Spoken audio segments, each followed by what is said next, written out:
All right, so when we're talking about intentional torts against persons, um, the root word is intent.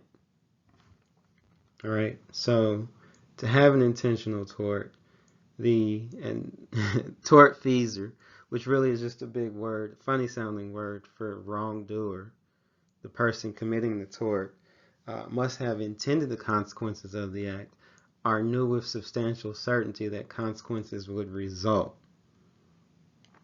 All right. So the most basic intentional tort is that of battery. So battery is causing some harmful or offensive contact. Well, if I throw a punch, presumably I intended to throw that punch. Um, so that's how intent works.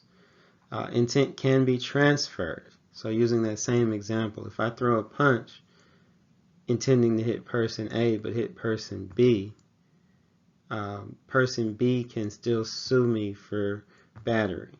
Intent can be transferred from one person to the next. Even though I missed, the person I actually hit, I didn't hit my intended target, the person I actually hit can still sue me for the tort, the intentional tort. Okay, so there are a lot of intentional torts. We'll go through some. We need to recognize the basics, but generally, um, assault. Let's start there. So, putting another in fear of receiving immediate harm. That's what assault is. Now, I will also say that assault and battery are also criminal causes of action. So the same cause of action can give rise to both civil, which is what we're talking about here, liability, and criminal liability. All right. So assault, say I rear back like I'm getting ready to throw a punch, but don't actually do it. Well,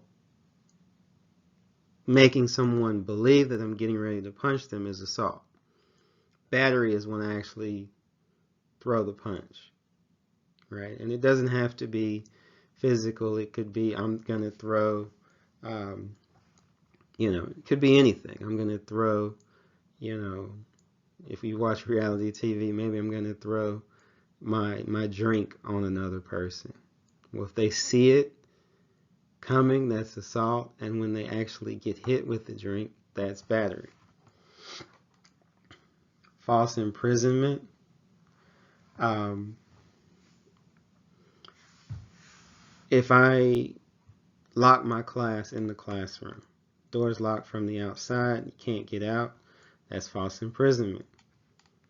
All right. It is worth noting that if nobody ever realizes that you were confined or locked in a room, then it wouldn't be false imprisonment. So in other words, if say I'm giving a test, I'll leave, lock the classroom, lock the doors from the outside, and for a moment no one can get out, but I have a change of heart and come and unlock the door before anybody realizes it, that's not false imprisonment. So the confined would have to be aware that they are in fact locked in the classroom. Intentional infliction of emotional distress. And this is best illustrated with examples, but any outrageous conduct that can tend to cause emotional harm will give rise to a case of intentional infliction of emotional distress. And we'll work through a few cases where this is illustrated in class. Continuing with intentional torts is defamation. All right. Okay. So defamation is hurting one's reputation by making a false statement but presenting it as fact. All right. It must be, so in other words, if I say that um, the president of our university cheats on his taxes. All right. And I say that in front of the classroom. Well, that statement is what we call publication. I've told it to someone other than myself. All right. It's not an opinion.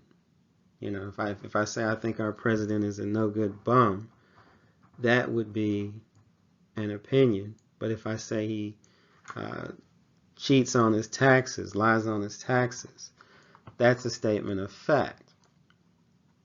So I can state opinions all day. Opinions are not defamatory.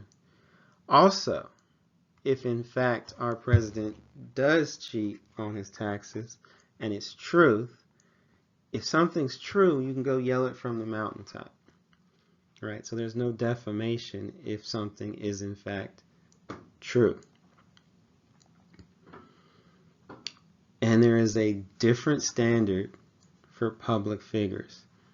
Right? So politicians, sports stars require actual malice. And we'll work through a few examples. But these are your elements of a defamation claim.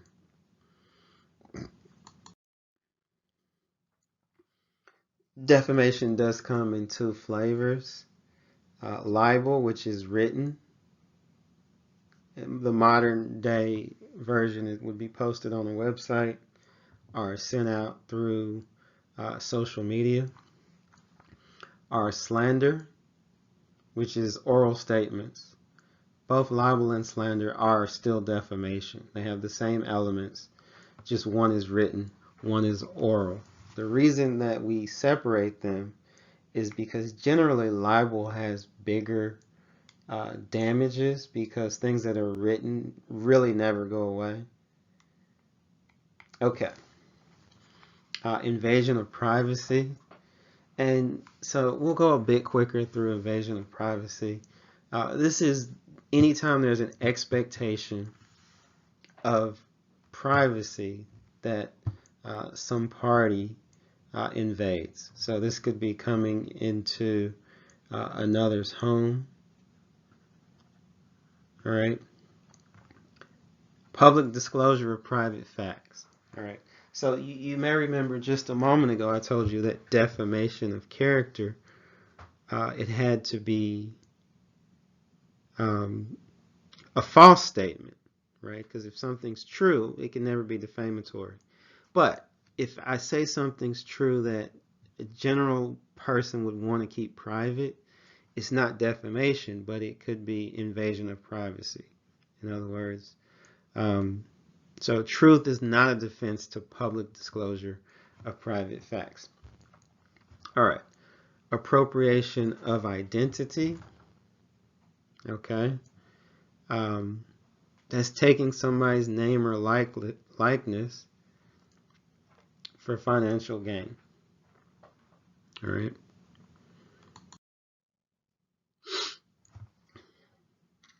Fraud or fraudulent misrepresentation. This is lying to somebody else for personal gain, to make a sale. It could be used car salesperson rolls back mileage and then represents the car as a low mileage car that's actually a high mileage car. Well, that's fraudulent misrepresentation. All right. Person has lied, must have misrepresented the fact that he or she knew to be true, i.e., you lied. Abuse of process, frivolous litigation. So you can harass someone with the court system, right? If I keep suing you for things that didn't actually happen or that I have no chance of winning, you can eventually sue me for abuse of process, right? Because you can't ignore a lawsuit. If you do, you lose and you get what's called a default judgment. But for that reason, you can really harass somebody if you keep threatening to sue them. All right. But if it's done wrongly, then it's abusive process.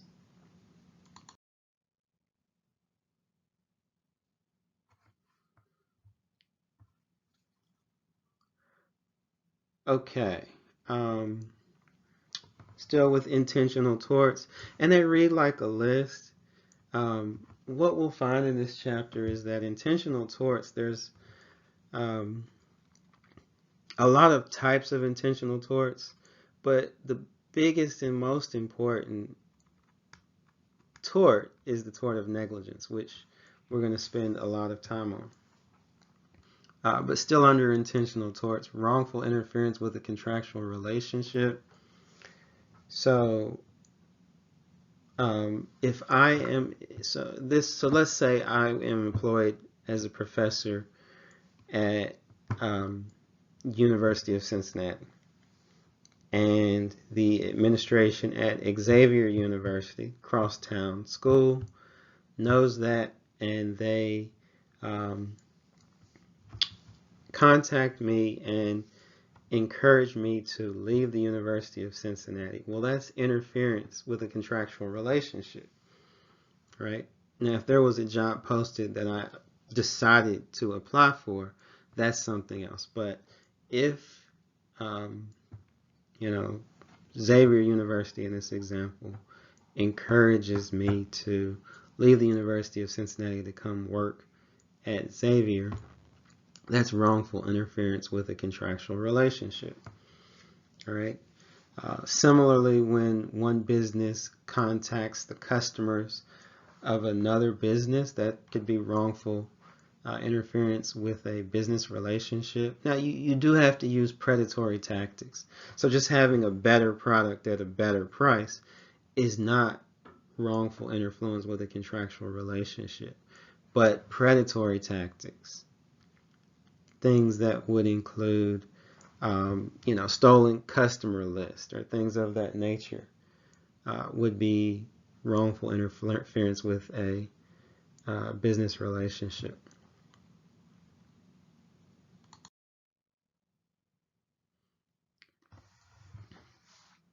Okay, uh, so we talked about intentional torts against people. Let's talk about a few against property. We've already talked about the distinction between real property and personal property. Quickly, real property is land and everything attached to it. Personal property is all other property. All right. Trespass. You probably heard this term before. Entering somebody's land without their permission. Right? And it can also include allowing something to enter land. So if you throw baseball or, a dirty diaper, whatever, onto somebody's land, that could be trespass. Trespass to personal property and conversion. Really, we can think of these together. There is a difference, but I don't test the difference. But any action that interferes with one's right to use and enjoy their own property can either be conversion or trespass to personal property.